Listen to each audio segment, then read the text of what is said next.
US Sport ကျွန်တော် off road လည်းမောင်းတယ်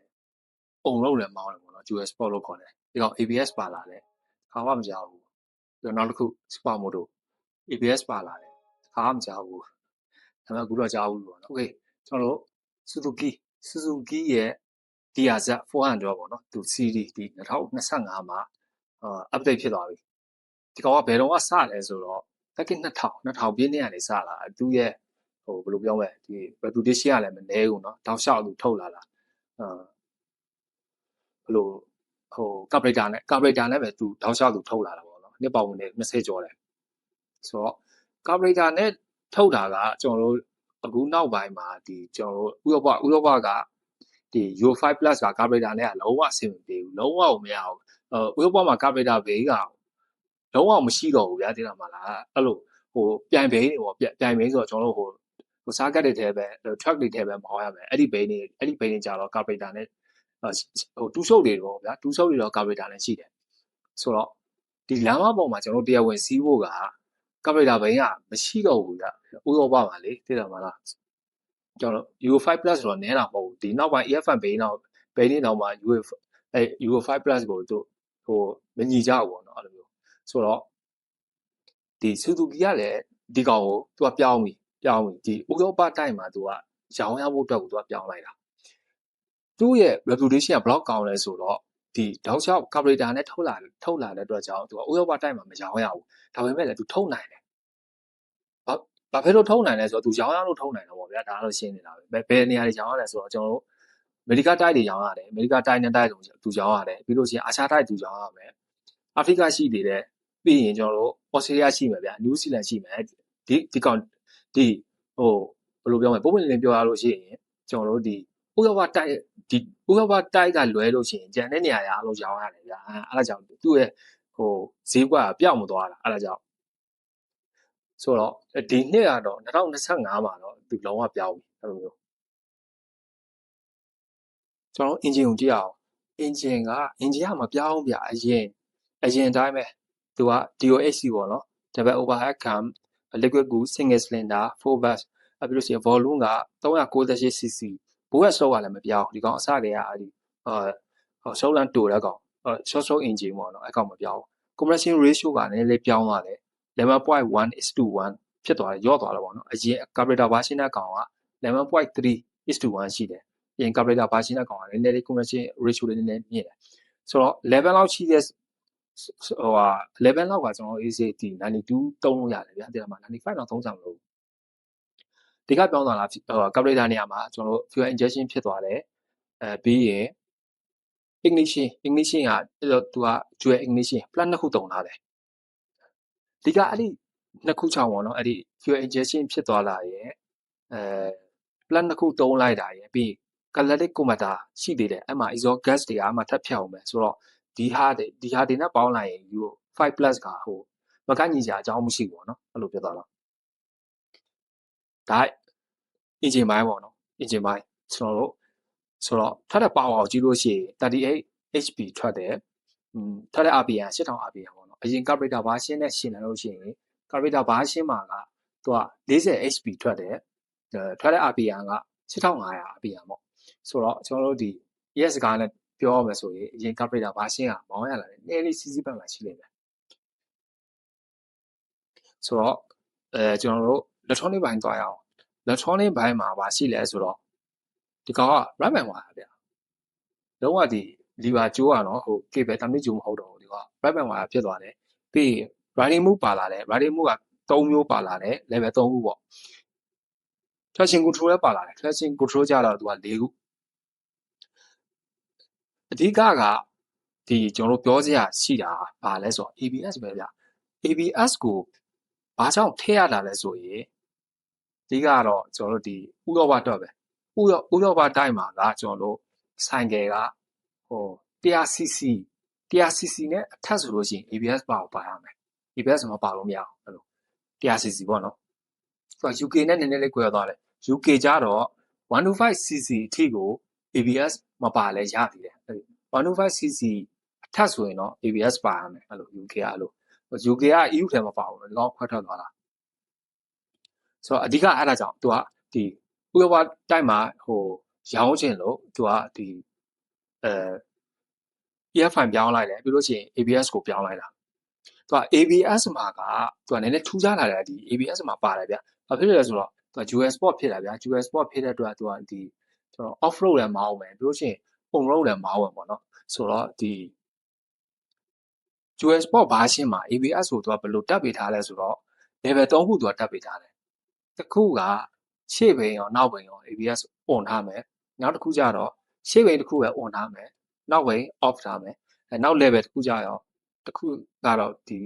ကျွန်တော်တို့ရှေ့ဘိန်းရောနောက်ဘိန်းရော ABS off ထားမှာပေါ့နော်အဲ့လိုမျိုးကျွန်တော် super moto version မှာကျတော့ရှေ့ဘိန်းရောနောက်ဘိန်းရော on ထားမယ်နောက် level တစ်ခုကကျတော့ရှေ့ဘိန်းတစ်ခုပဲ on ထားမယ်နောက်ဘိန်း off ထားမှာပေါ့နော်နှစ်ဘိန်းလုံးဒီကောင် off လို့မရဘူးဒီကောင် super moto ကဘာဖြစ်လဲဆိုတော့ super moto ကဒီကကျွန်တော်လမ်းမပေါ်မောင်းရတာဗျာဒီကမှာမြို့ထဲမှာမောင်းရမယ်ဆိုတော့ AVF ကိုသူကလုံးဝ on လုံးဝ off လို့မရအောင်နှစ်ဘိန်းလုံးအဲ့လိုမျိုးရှေ့ဘိန်းကတော့အမြဲတမ်း on ထားအမြဲတမ်း on ထားရတာပေါ့နော်အဲ့လိုမျိုးဒါသူကသူ့ရဲ့ထူးခြားချက်ပေါ့နော်နောက်တစ်ချက်ကကျွန်တော်တို့ gear box သူက gear 5ချက် gear 5ချက်ကအရင်ကတည်းကလည်းဒီကောင်က gear 5ချက်ပဲဗျမပြောင်းအခုလည်း gear 5ချက်ပဲ gear 5ချက်ရယ်ပြီးလို့ရှိရင်clutch ကသူကslipper clutch လေးပြောင်းသွားတယ်အကောင့်လေးကတော့မိုက်တယ်ဗျဒီကောင် slipper clutch ပါလာတော့လေးမိုက်တယ်တချို့ကြတော့ဒီကျွန်တော်တို့အရင် model ဟောင်းစီးဘူးတဲ့လူတွေကဒီ gear 5ချက်ကိုသူတို့မလုံလောက်ဘူးသူတို့ခံစားရတာပေါ့နော်ဒီကအနည်းgear 6ချက်လောက်တော့ရှိတင်တာပေါ့နော်ဟုတ်လားဆိုပုံရုပ်မောင်းလို့ရှိရင်တော့ gear အကုန်သွားရောဒီပြဿနာရှိကြတယ်အဲ့ဒါအများစုပြောကြတယ် review ပြန်ပြောတဲ့ပြဿနာပေါ့နော်အဲ့ကောင်ဒီဒါပေမဲ့ဒီ model မှာကြတော့သူ gear 6ချက်ကိုသူမပြောင်းတော့ gear 5ချက်ပဲသူထပ်ပေးထားတယ်ဗျမပြောင်းဘူးပေါ့နော်သူက UL ကပါလဲဆိုတော့off road လည်းမောင်းနိုင်ရမယ်ဗျအဲ့ဒါကြောင့် off road မှာကြတော့တကယ် gear 6ချက်တွေကမလိုဘူးဗျအဲ့လိုသူကဘာလဲဆိုတော့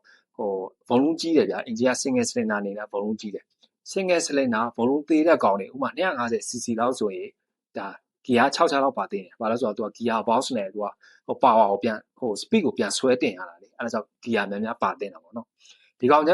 တော့မလိုဒီ wide ratio 5ချက်လောက်ထည့်ရင်ကိုဒီကောင်ကလုံလောက်တယ်အဲ့လိုမျိုးဒီကဒီ off road မှာ off road ရော on road ရောဒီအဆင်ပြေစီးဖို့တော့ပေါ့နော်ဒီသူ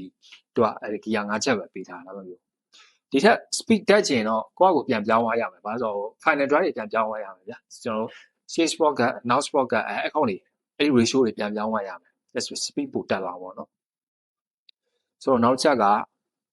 Chelsea နဲ့ကျွန်တော် suspension တွေ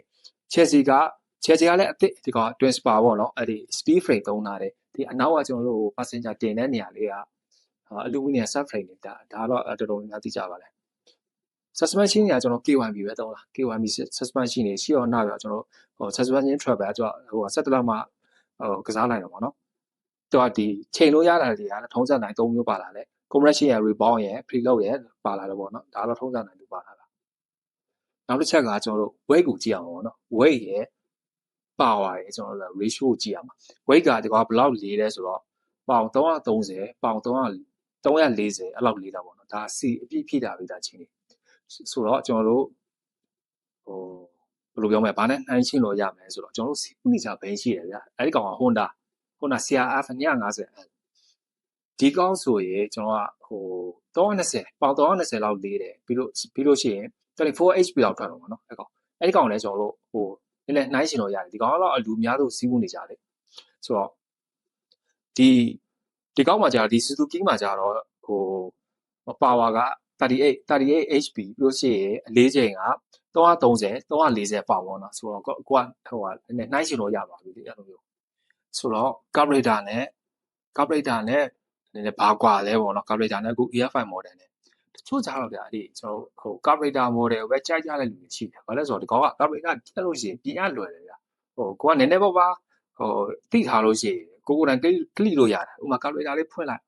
ကြီးတွေပါကတ်နေလားစီးလိုက်ရုံပဲပြီးလို့ရှိရင်ထက်ကတစားပလာလေးတွေပြတ်နေတာရှာဝယ်လို့ရတယ်ပြင်ရတာလွယ်တယ်အဲ့လိုမျိုးဒီကျွန်တော်တို့ EF5 ကြတော့ဘာဖြစ်လဲဆိုတော့သူကထုတ်ပြတ်လို့ရှိရင်ဥမာ fuel pump ဘာညာပြတ်လို့ရှိရင်ဒီကောင်ကအစုံလိုက်လဲရတာfuel pump ကိုအစုံလိုက်လဲလိုက်ရတာပြီးလို့ရှိရင် injector ဘာညာပြတ်မယ်ပိတ်နေမယ်ဆိုရင် injector ကြီးကိုအစုံလိုက်လဲလိုက်ရတာအဲ့လိုမျိုးရှိတာပေါ့နော် နောက်ပြီးအဲ့လိုစီးနေပေါ့တော်တဲ့တောင်နဲ့ကျွန်တော် off road စီးနေပြက်လို့ရှိရင်အဲ့ဒါရက်ဖန်ဘိန်းနေအဲ့ဒါတိုင်ပတ်ရောအဲ့ဒါဒီဟိုကျွန်တော်တို့ဒီ carburetor ဘိန်းဆိုလို့ရှိရင်ကိုက2တွေပါပါသွားလို့ရှိရင်ကိုကကီးလို့ရနေတာလို့ဆိုတော့တချို့ကြတော့ဒီ carburetor ဘိန်းကိုကြိုက်တော့ပဲဗျကျွန်တော်ပြောတာဒီကျွန်တော်နိုင်ငံလူမျိုးတွေကိုပြောတာမဟုတ်ဘူးเนาะဒီ USA လို့ပါတော့ဒီ Australia အဲ့လိုလူမျိုးတွေကတော့ဒီကောင်တွေကဒီ carburetor ကိုကြိုက်တော့မယ်သူကအဲ့လိုကိုကကီးလို့ရအောင်ဗျာသိတာမလားအဲ့ဒါကြောင့်